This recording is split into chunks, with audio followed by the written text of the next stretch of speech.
Hello friends, good evening. There is a breaking news, a big breaking news. Big breaking news to the all civil services aspirants. Friends, finally, the most awaited date has come, and that date is 4th October 2020. UPSC has declared the date of UPSC Civil Services Preliminary Examination 2020. The corona delayed the examination but have not cancelled the examination. So friends, those who are serious aspirants, the big news is that you have got 4 additional months for the preparation. Those who are preparing since last 1 year and those have that courage to work hard again for more 4 years. I'm damn sure that if they work on this, they will clear the examination this time. So this time the UPSC preliminary examination will be held on the Sunday of October, that is 4th October 2020. So friends, mind this date and crack the examination on this date. Now what you are supposed to do in coming 4 months, that is most important.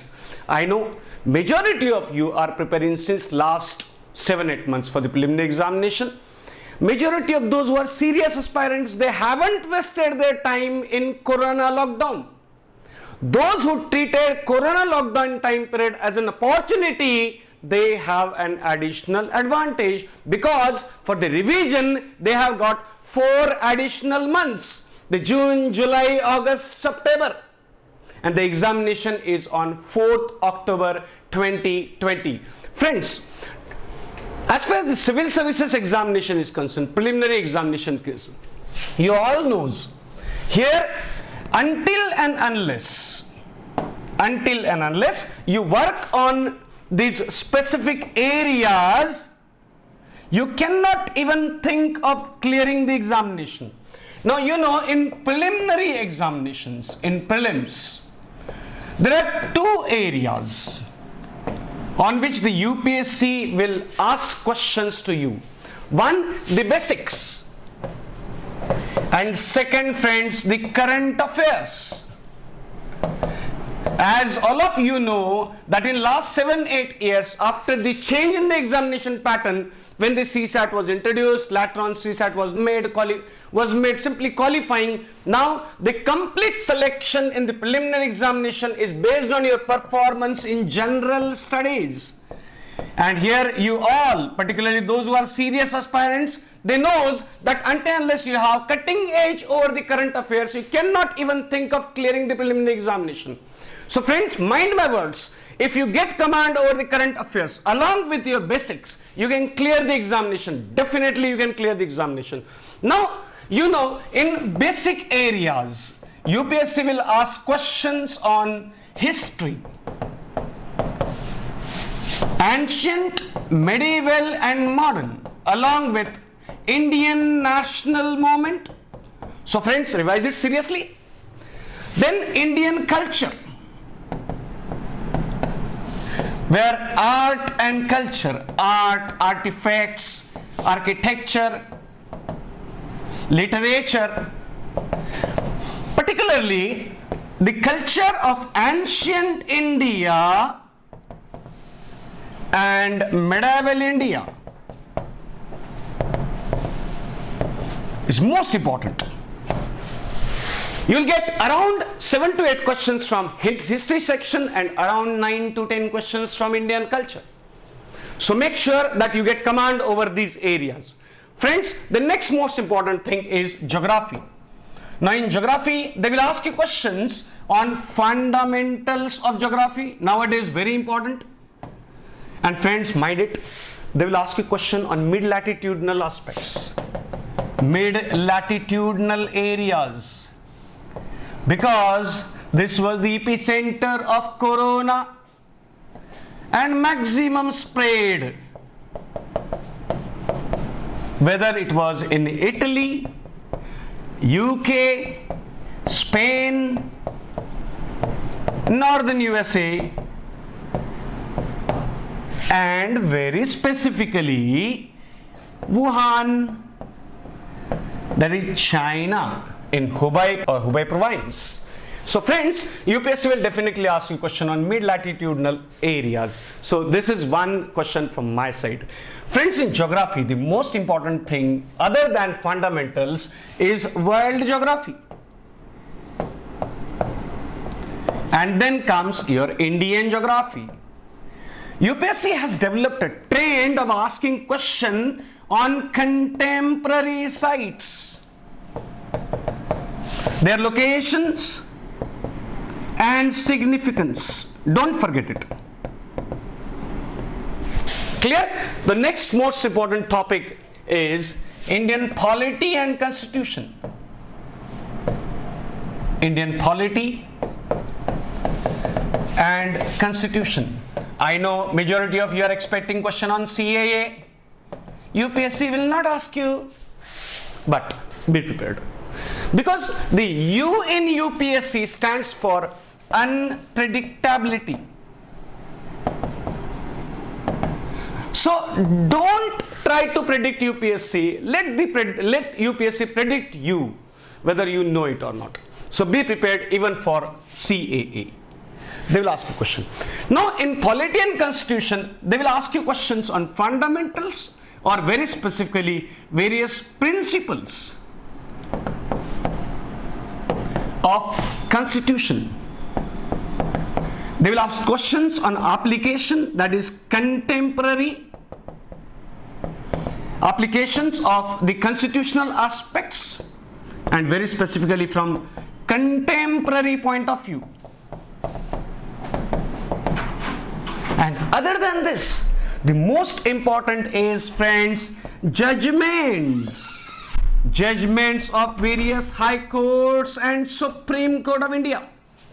Whatever judgments are given by the Supreme Court in last 1 year, make sure to revise all the judgments. Right? Now, other than this, here they can ask you some of the silly questions on some precedent, new precedent, or the election process in some country. UPSC has this trend nowadays. They ask you some surprising questions, right? Then other than polity, another most important thing is now what is called as economy. Is it going down or going up? Why going down? How going down? What are the corrective measures? When the corrective measures are taken, are they effective? Are they working? See, UPSC in economics ask you questions on very basic. Since our childhood, our teachers are telling us that if you really want to understand something, try to understand WH type of questions. Just ask these basic silly questions to yourself on economic matters. You will get the understanding of the economics. Along with the basics of economics. And friends, in basics, macroeconomy. Don't spoil your time in understanding microeconomy. They will ask you questions on macroeconomy. So get clarity of all fundamentals of the macroeconomy and study the contemporary economic developments at national level as well as the global level. Because since last 3-4 years, whether it is preliminary examination of UPSC or in mains examination of UPSC, maximum emphasis is given by the UPSC on global contemporary economy, global economic institutions, reports, who published, when published, what is the theme, and that report and India, your India, don't forget it. Clear? Now, environment. You know, during lockdown period, all of we are experiencing clean environment to some extent. Even the Ganga which is flowing is now a clean Ganga. We had a Ganga mission, cleaning mission, but here the corona lockdown has cleaned the Ganga to maximum extent. Friends, environment, ecology, climate change, and don't forget biodiversity. So various laws, institutions, efforts of government as well as individuals, including NGOs, don't forget. And the most important is impact of these disasters on humanity, impact of these disasters on animals, on plants, on microorganisms, including they can ask you a question on mutating or mutation of the coronavirus COVID-19. Don't forget it. So in science you can expect question from mutation, genetic engineering, bioinformatics. So develop that inclination towards the studies. You'll clear the examination. Clear? So here, these are the most important aspects which you need to cover in biodiversity, in climate change, in environment, as well as in ecology. UPSC asks you question on ecology and environment with contemporary examples. Natural history is most important in our life. At least during the corona lockdown period, we have experienced that how reduction in our anthropogenic activities like polluting activities is cleaning the environment, is helping biodiversity to flourish, is increasing the carbon sink not only in the equatorial dense forest areas but across the globes, even into the cryospheres of Antarctica and the Arctic. So they can ask you a question even on cryosphere. Clear? Develop this inclination towards the examination. And most important and the last topic from the basics is your science and technology. Friends, gone are the days when the UPSC used to ask question on basic sciences. Now UPSC is asking questions more and more on science and technology, the application based question, application of nanotechnology, application of biotechnology, application of information technology. 5G can be asked, Huawei can be asked, even if we Indians doesn't like the Chinese Huawei.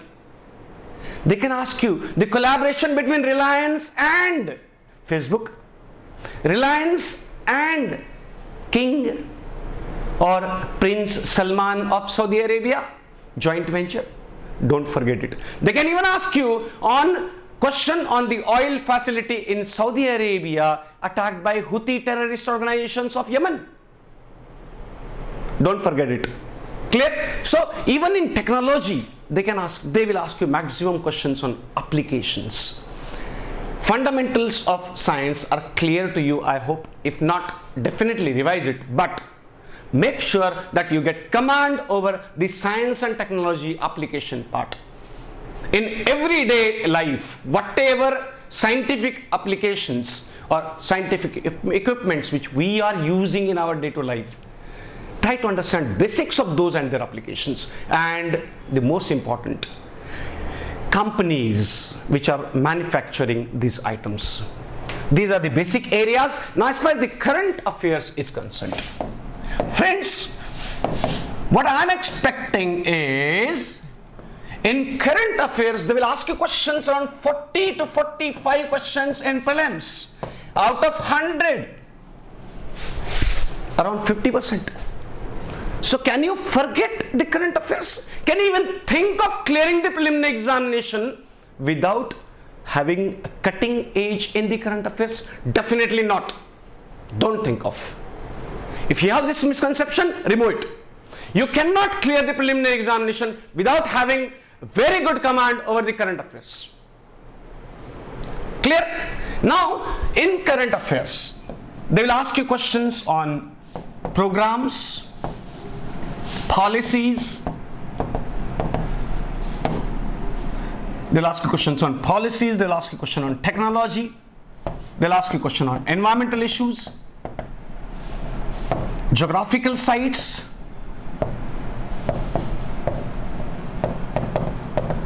cultural sites,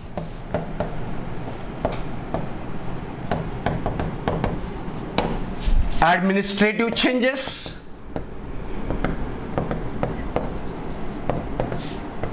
legislations, various laws which are enacted in recent times.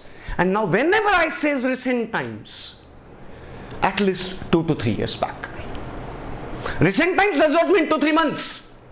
So whichever legislations are passed by Indian Parliament since year 2019 or say 18, make sure to revise all this. Majority of the students, they make mistake in this area. Clear? So your emphasis should be on programs and policies, on technological upgradations, on environmental issues, on geographical sites, on cultural areas and cultural sites, on administrative changes as well as the legislation, and n number of these things. Again, what, where, why, when, all this. If you develop this approach, friends, you will clear the examination. Remember one thing, all the coaching institutions, including my coaching institution, including me, we are there to guide you. We are there to clear your concepts. But our contribution in your success, including your failure, is only 10%. 90% is your own effort. If you put those 90% efforts, you will clear the examination. If you fail to put those 90% efforts, these 4 months are of no use to you. Myself, R. Santosh, I wish us very good luck to you. You have 4 months, don't spoil your time, use it. And welcome to the Dagur's IAS Academy. Thank you.